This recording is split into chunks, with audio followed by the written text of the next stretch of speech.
Good evening, guys. Welcome back to the channel. Or evening, should I say? It's midday here. But anyways, today we're going to look into the Twitter space, the so-called Twitter recap. What's going on? It's been quite a few days since we have been doing it. I think like 6 days. So some charts might be a tad old, but I think they still has merit to it. I'm doing these Twitter recaps where I only look at the technicals. But the idea is coming from my good guy Andy here from his channel, finding_finance. He does it a lot as well, where he also has a lot of quotes involved and all sort of good stuff. So if you like these things, definitely check out Andy. The idea came from him basically, so I'm not going to take any credit for that. So Andy, he does it very often as well, looking into what he sees on Twitter.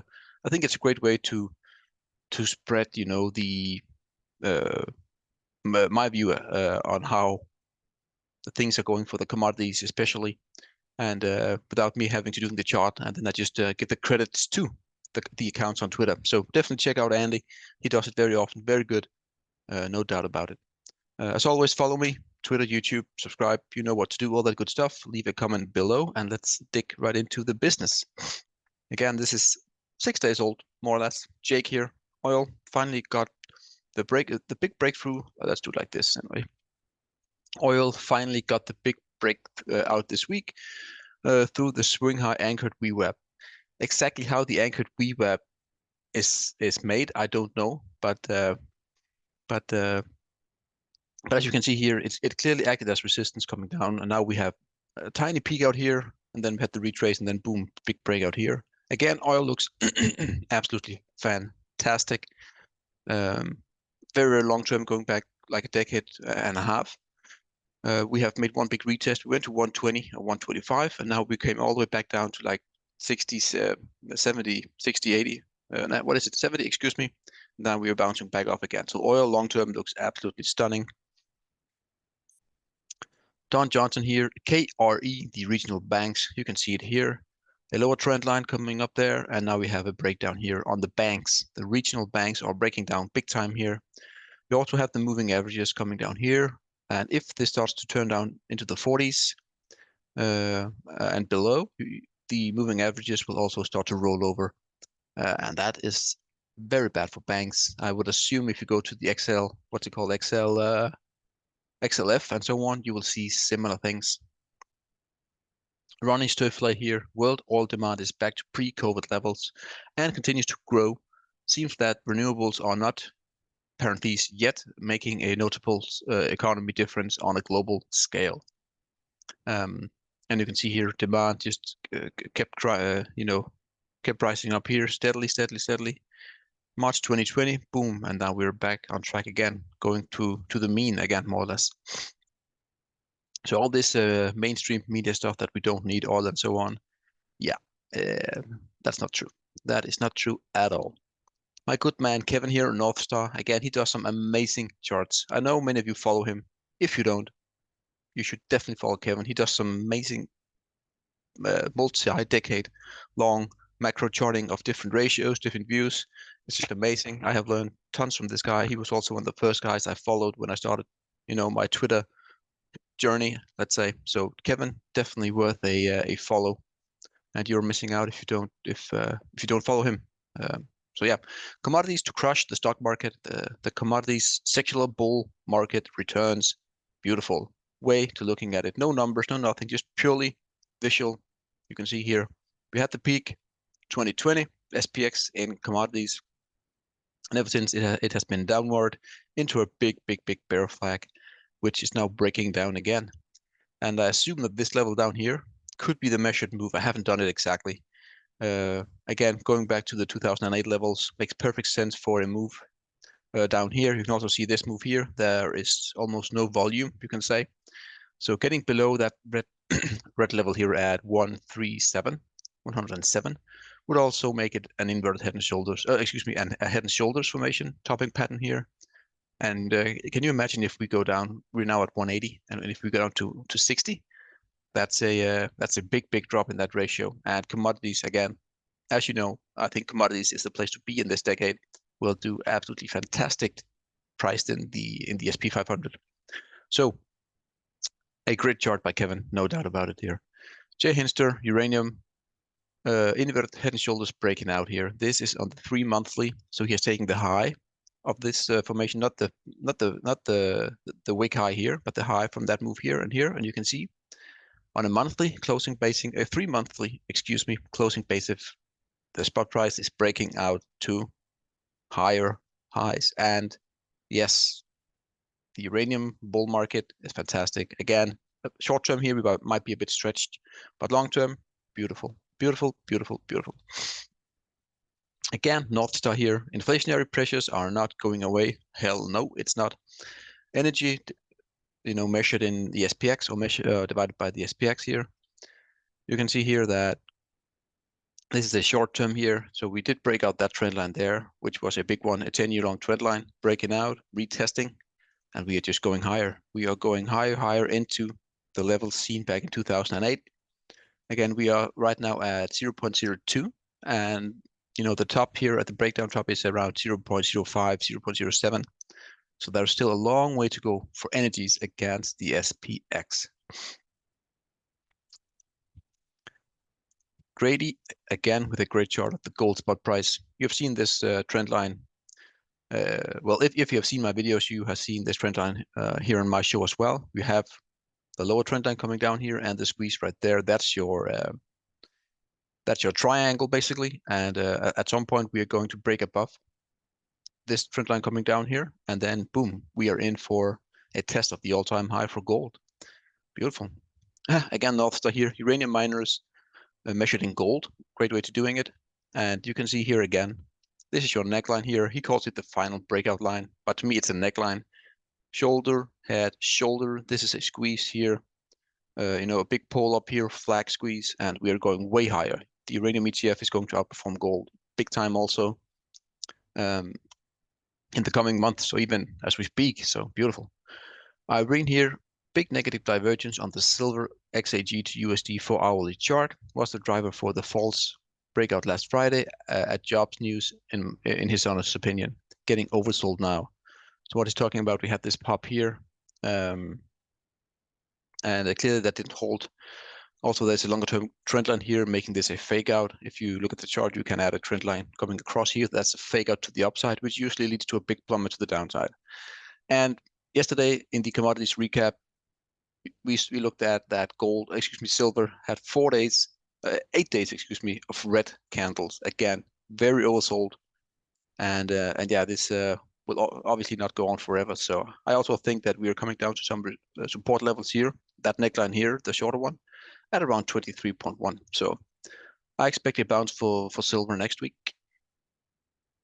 But again, we have to wait and see if that is also what happens. So silver fast and furious moves happens after confirmed breakout. 90% move back to all-time highs to follow. And that is what silver is doing. When it breaks out, it pops very, very quickly. You will not get a pullback, and then it just stalls and just just does nothing for like a year or two, and people get bored. But when you have these massive breakouts, it's very, very quickly when they do happen. And I guess, and the same, I think here, within the next half year, maybe we will see that break of the 26. And when we get the 26, in my view, that's when we go to test the all-time high. Not the day after, of course, but that's the trigger point for me, breaking that 26. Rat chart here. Gold has been consolidating for 6 months, after rallying almost $500. A 1.6 FIB extension of that $500 rally from a recent low has a target of 2.6K, so 2,600. I agree. I have it a tad higher, but again, the thesis or the theory behind it is the same. You can see here again, he's pointing out that we had this bull flag here back just before 2020, and the similarities are quite stunning. We had the flag here and that bit of a low here, and we have that here. So I agree if that could be the path, right? And that was a big pop as well. So we could get to 2,600. I think a bit higher actually before we stop. I think we'll get closer to 3,000, but still, I like the idea. I like the thinking behind it. Sahara here, USD negated another bear plot by popping that ascending triangle and slammed into the daily purple. So have a watch for an overthrow whilst on the underside of that EMA. Again here, I think we are very stretched. This move here, that's a big move. And I think it's way overdone for this move. Again, we have broken that, these, you can see it here, the red one, that triangle, we had broken it, retested it. So it is very bullish, obviously. But again, I think, just as bearish as people were here, me included, just as bullish people are now. So obviously, when everyone is bullish something, it usually goes the other way. Let's see. Same guy here again. Where these updates timely and helpful?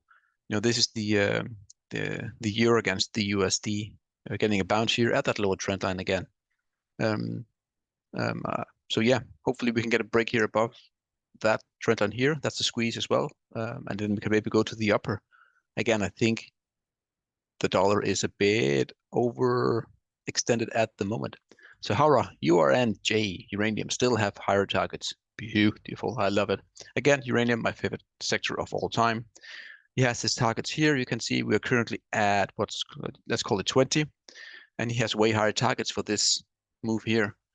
Again, as you can see on the chart, we are very extended right now compared to the moving averages. So a consolidation here, for like the remaining of September would be perfectly, as long as we don't have a V shape, right? But just bull flagging, whatever, just retracing a bit here.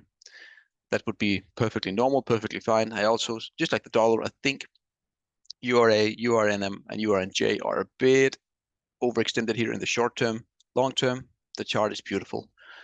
So just sit tight and be right on the uranium space. Not that one. We will look into similar again. Sahara here, the URA. This is a longer term projection he has. You can see it here. And if this holds true, I mean, I do agree that we will, complete the bowl here at some point in time and close that Fukushima gap. But again, these moves here point to a lot higher. We are currently at roughly 24. So we have like a 1, 2, 3x here easily. Well, 2, 3x easily here for URA. Energy bull markets, absolute performance. A comparison you can see from previous bull markets. Where are we now? We are right here before we're starting to make some of the big moves here. Obviously, this one here back just before 1970s were a bit more dragged out, but still, it's perfectly on track. And if this happens, you can see that we have what's that? 2 years right now of massive bullish gains in the energy markets, uranium, gold, uranium, oil, and so on. And again, gold and silver because they are heavy related as well. So Sahara, quite similar. The URN, the U.UN, the Spot Physical Uranium Trust, similar to the URA. He has his targets here. Imagine if we go from 20 to like, let's call it 100 here. That's a 5x for the U.UN. Imagine what that would do to the uranium spot price. That would be absolutely stunning.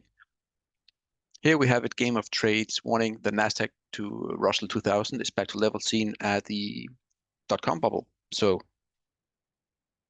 take it as you may. Take it as you may, really. Palladium versus gold. I like this one here. Palladium, no one talks about it. I think we will hit 1150, and that's in that range. That will be the bottom for this massive pullback from like almost 4K down to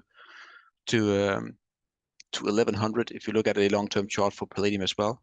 Measured in gold, quite similar. We are at that point in time where palladium should start to make big gains, if my thesis is right on palladium. And of course it is. Oh, no, it's not. Again, this is gold to Apple. You can see here the lower trend line coming down, a bit of an overthrow to the downside here, having the lows. And I think if we can get back above that long-term blue trend line and getting above these pivot highs here, I don't know the exact number, but let's call it 15, then gold is outperforming Apple, which usually is also an indication that gold is clearly outperforming the tech sector as well. So we are bottoming out here ever since 2020, basically. We are bottoming out in favor of commodities.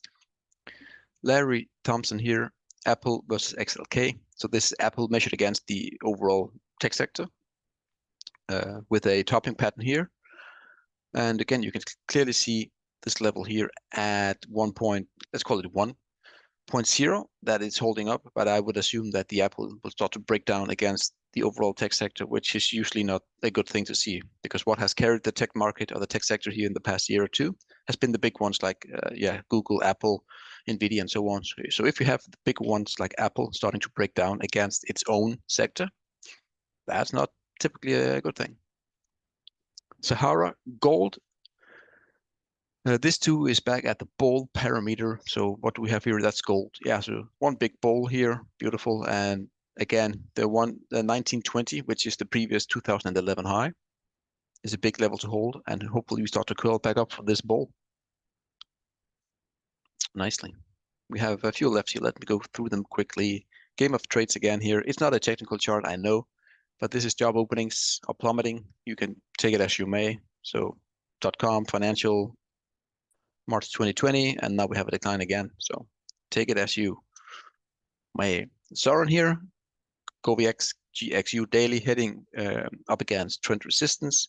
I followed this closely, looking to enter when it breaks through. Beautiful. Again, what a simple trend line can do on a chart and keep you on the right side. I mean, if you can add like 1 or 2 trend lines, maybe a horizontal level, you are ahead of the curve big time. It doesn't have to be complicated. And a buy here, a break, getting above this 0.16 is a beautiful way to enter a stock like this, really. Grady gold has breakout versus the CPI plus a good looking back test here. Again, falling a bull flag here, big bull flag, and now we are breaking above and retesting that upper trend line of that bull flag. Beautiful. Again, this should make us go up to these highs here back in 2011. So we are currently at 6 and we are going up to like 8.5 or something. Stunning chart. Let's just close it there, otherwise the video will get too long. Thank you everyone for tuning back in. Again, if you have anything, let me know in the comments below. Do you agree? Do you disagree? Any suggestions? I'm happy to listen. Have a great one. Cheers.